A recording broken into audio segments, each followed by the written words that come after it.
আসসালামু আলাইকুম প্রিয় দর্শক, আজকে আলোচনা করব রিয়াকার সম্পর্কে। রিয়াকার কাকে বলে? এর সংজ্ঞা হলো, রিয়াকার ওই ব্যক্তিকে বলে যে মানুষকে দেখানোর জন্য সৎ কাজ করে।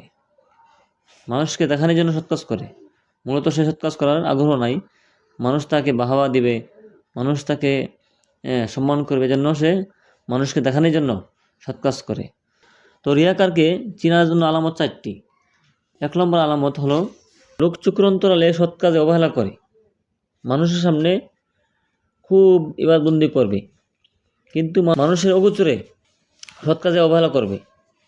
ঠিকমতো নামাজ পড়বে না, সে আল্লাহ রাব্বুল আলামিনের ইবাদতবন্দি করবে না। 2 নম্বর আলামত হলো রিয়াকার চিনার, মানুষের সামনে পূর্ণ উদ্যম ও আগ্রহের সাথে আমল করে।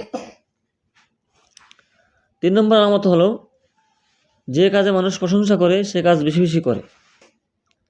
যে কাজে মানুষ প্রশংসা করে না সে কাজ সে আদৌ করে না। 4 নম্বর আলামত হলো, যে কাজে তাহাকে মন্দ বলা হয় সে কাজ সে অতি অল্প করে। এ হলো রিয়াকারের 4টি আলামত। তো এই 4টি আলামত যার মধ্যে থাকবে, ধরে নেবেন সে রিয়াকার। তো ওই ব্যক্তির থেকে দূরে থাকবেন। আল্লাহ রাব্বুল আলামিন আমাদের সবাইকে রিয়াকার থেকে বেঁচে থাকার তৌফিক দান করুক, আমিন।